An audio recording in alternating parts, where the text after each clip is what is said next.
సూచనలు ఇస్తారు.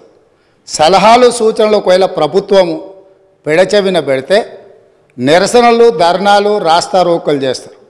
అవసరమైతే ఆమరణ నిరాహార దీక్షలు చేసిన కూడా సందర్భాలు ఉన్నాయి.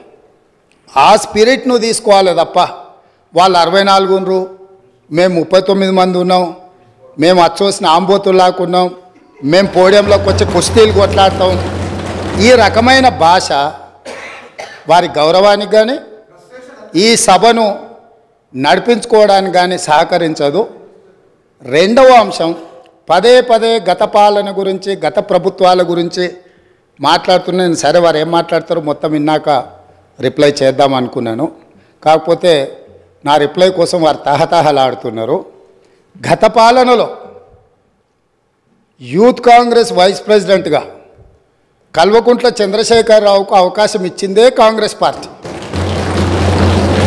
సింగిల్ విండో డైరెక్టర్గా ఎన్నికల్లో పోటీ చేయడానికి ఇస్తే కాంగ్రెస్ పార్టీ తరఫున నిలబడి ఓడిపోయిందే చంద్రశేఖరరావు.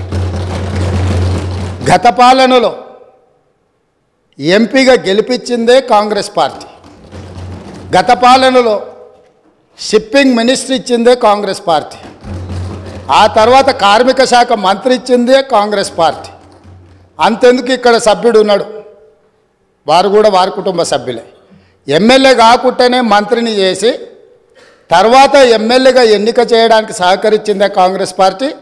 ఈరోజు వాళ్ళు ఏ పేరైతే వినోద్ అనుకుంటున్నారో ఆ రాజశేఖర రెడ్డి గారే ఆ మంత్రివర్గంలోనే గత ఆర్థిక శాఖ మంత్రి, సిద్దిపేట ఎమ్మెల్యే గారు ఎమ్మెల్యే పదవి లేకుండా మంత్రిగా ప్రమాణ స్వీకారం చేసినారు.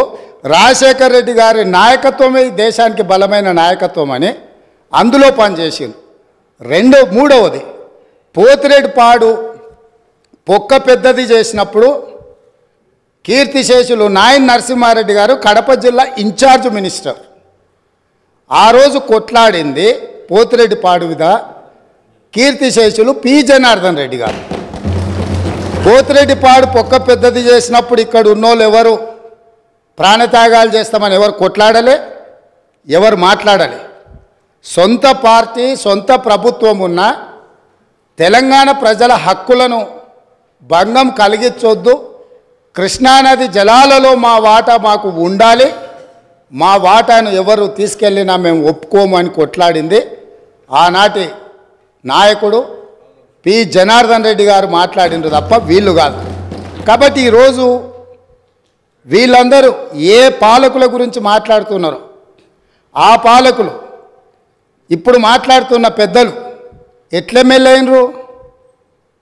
వాళ్ళ తండ్రి గారి గురువైన చంద్రబాబు నాయుడు గారి పార్టీతో పొత్తు పెట్టుకుంటే ఆ పార్టీ మద్దతుతో ఆ కడవ కప్పుకొని సిరిసిల్లలో కష్టపడి పనిచేసి నిర్మించుకున్న చీమలు పెట్టిన పుట్టలో పాములు దూరినట్టు కేకే మహేందర్ రెడ్డి అక్కడ పార్టీని నిర్మించుకొని తెలంగాణ ఉద్యమంలో పాల్గొని తెలంగాణ ఉద్యమంలో ముందు భాగం నుండి నిలబడి కొట్లాడితే ఎన్ఆర్ఐ అంటే నాన్ రిలయబుల్ ఇండియన్ కింద మేనేజ్మెంట్ కోటాలో ఇక్కడికి వచ్చి టికెట్ తీసుకొని అక్కడ ఆ కేకే మహేందర్ రెడ్డి గారిని అన్యాయం చేసి ఈరోజు ఇక్కడికి వచ్చిండ్రు.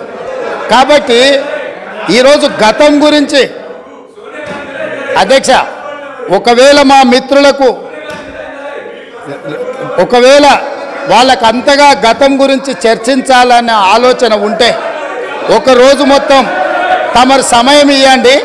తప్పకుండా జూన్ 2, 2014 కంటే ముందు జరిగిన 55 సంవత్సరాల పరిపాలన మీద సంపూర్ణమైన చర్చ ఇక్కడ పెడదాము. ఈరోజు ఇక్కడ జరుగుతున్న చర్చ జూన్ 2, 2014 నుంచి జరిగిన పరిపాలన, చేసిన విధ్వంసము, నాయకత్వం యొక్క వ్యవహార శైలి మీద మనం ఈరోజు మాట్లాడుకుంటున్నాము. కాబట్టి వారికి గతం గురించి చర్చించాలనే కోరిక ఉంటే మాకు ఎలాంటి అభ్యంతరం లేదు. గతంలో జరిగిన పరిపాలనలో ఇక్కడున్న వాళ్ళకి చాలామందికి పాత్ర లేకపోవచ్చు, కానీ అక్కడున్న వాళ్ళకు చాలామందికి పాత్ర ఉంది. ప్రత్యక్షంగా మంత్రులు చేసిండ్రు. అక్కడున్న నాగేందర్ గారు, ఆ పక్కనున్న శ్రీనివాస్ యాదవ్ గారు, ఆ పక్కనున్న హరీష్ రావు గారు, అక్కడున్న కడియం శ్రీహరి గారు, ఆ పక్కనున్న పోచారం శ్రీనివాసరెడ్డి గారు, ఆ పక్కనున్న గంగుల కమలాకర్ గారు, అన్ని పేర్లు మొత్తం అన్ని లిస్టు చదువుతా.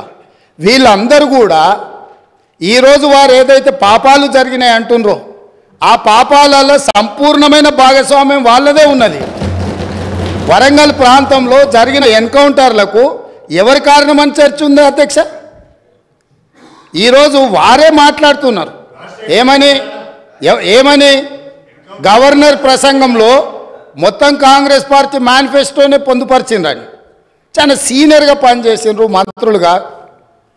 గవర్నర్ గారి ప్రసంగము పార్టీ యొక్క ఎన్నికల మేనిఫెస్టోను మంత్రివర్గంలో చర్చించి మా ప్రభుత్వం యొక్క భవిష్యత్ కార్యాచరణను మంత్రివర్గం ఆమోదం చేసిన తర్వాతనే గవర్నర్ గారు ప్రసంగిస్తారు.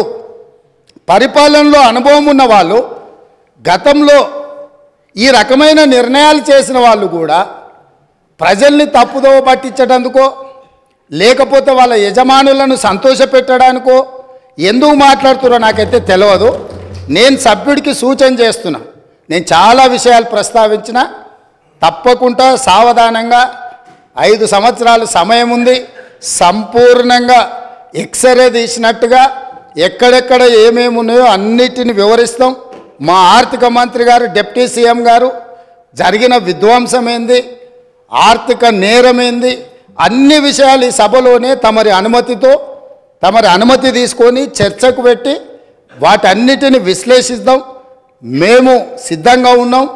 సంవయనం పాటించి ఈరోజు గవర్నర్ గారి ప్రసంగానికి సంబంధించిన మీకు మనసు ఉంటే, తెలంగాణను అభివృద్ధి చేసుకోవాలన్న ఆలోచన ఉంటే అభినందిస్తూ మీరు ముందుకు రండి.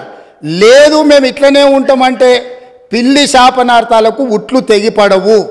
ఈ శాపనార్థాలు పెడుతూనే ఉంటారు జీవితకాలం. కాబట్టి దయచేసి ప్రతిపక్షానికి నేను సూచన చేస్తున్నా, మేము పాలకపక్షంగా మా విజన్ డాక్యుమెంటుని సభలో పెడుతున్నాం. మీరు సలహాలు సూచనలు ఇవ్వండి. సహేతుకమైన సలహాలు సూచనలకు ఎప్పుడు మేము సిద్ధంగా ఉన్నాము. ఎందుకంటే ప్రతిపక్షాలను గౌరవించడం అనే సాంప్రదాయం కాంగ్రెస్ పార్టీకి మొదటి నుంచి ఉంది, ఇప్పుడు కూడా ఉంది. ఆ సాంప్రదాయాన్ని కొనసాగిస్తామని మీ ద్వారా వారికి తెలియజేయదలుచుకున్నాం.